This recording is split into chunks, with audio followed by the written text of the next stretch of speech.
Ian hits close to home for a lot of us. Many of you have loved ones in the path of the storm, or you've spent years visiting these popular beaches. Yeah, Myrtle Beach. This is a big golf destination for a lot of people. Your first alert team is staged on both coasts where Ian made landfall. Let's start in Charleston, just 5 hours east of us in Atlanta. And our crews were there today as Ian slammed into the South Carolina coast. Though the storm was not as strong as it was when it hit Florida, it still created chaos.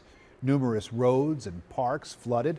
Charleston PD reporting as many as 24 closed roadways, and at the height of the storm, the wind gusts reached 60 miles per hour, dumping several inches of rain in a very short amount of time. We noticed that the floodwater was a few feet deep in some low-lying areas. Still, some locals we talked to said the conditions were not as bad as they expected. Yeah, sometimes the gusts, they get a little much. Our house that we live in, it's around 200 years old, so you kind of get a little bit of those gusts where, house starts shaking. I mean, unfortunate what happened in Florida, but here it's pretty mild for us, so we're just trying to make the best out of a unfortunate situation. Well, the rain has mostly moved out tonight, but it's still going to take a day or so for the water to recede, and then once it does, that's when they'll be able to really get a true sense of the extent of the damage. And videos like this right here, it gives you a real sense of the storm. Some shocking new video just came out of South Carolina's coast. We're going to pull this up for you in just a second. It's in Myrtle Beach where Ian hit today. And you can see from this video, the waves, the wind, intense, the water, and this pier here, right in this circle right here, collapsed. Devastating for so many people. As Ian continues its path of destruction, we're getting a better look at the damage it left behind along the way. This is drone video of the flooding in Orlando. The entire community looks like it was built on a swamp. Then in Sanibel, our first look at just how hard hit the city truly was. We told you the only road into the island collapsed, delaying rescue efforts. New video shows what the beach looked like before and after Ian hit. Precious beach properties leveled. Well, more than 48 hours after Ian first hit Florida, and some areas are still in the dark. These areas we're going to show you on a map that are in red are basically blackout zones. The storm crippled power lines. More than 1.6 million customers are still without electricity, and that's going to make it very tough to clear roads, to cook, to get yourself comfortable after this nasty weather. Let's move on now from Charleston to Fort Myers, Florida, really ground zero. These people saw the worst of Ian. And that's where Atlanta News First reporter Patrick Quinn is tonight.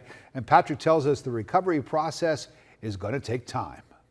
Tonight in Venice, this is the line just to get a tank of gas. Car after car. One driver told me he waited roughly an hour just to get to the front of the line. Now, over the last few days, we have traveled to Fort Myers, to Northport, to Port Charlotte, and here in Venice. This region was completely ravaged by Hurricane Ian, and now it's time to refuel.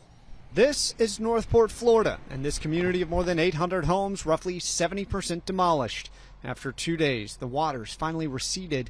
Karen Anderson got her first look since the storm hit. When you first came back, when you saw this level of destruction? I cried. Yeah, because it's hard.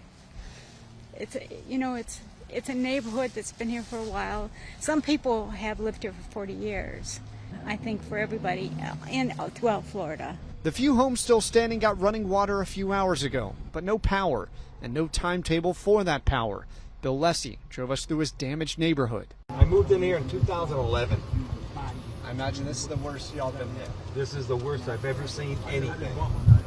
I have never witnessed anything like this before. Winds ripped through Northport and Port Charlotte. The death toll has surpassed 20 people from Ian. Dennis Hydenis chose not to evacuate. I spent 2.5 hours with this shoulder against that door to combat. If that door blew in, I would have lost my house. It peeled the roof off the house anyway. For so many, it's time to start over. Healing will take time, and so many communities along the Florida West Coast need help. Hopefully FEMA will help the people here to get back on the road again. And so many people who evacuated from their homes along the west coast of Florida, they are now returning, though they're returning to dark houses. Nearly 80% of homes in this region are still without power. In Venice tonight, Patrick Quinn, Atlanta News First. Well, you should download the First Alert Weather app to know when big weather changes like Hurricane Ian are coming. Your First Alert Weather team will tell you what we know when we know it. To stay in the know, just scan the QR code on your screen.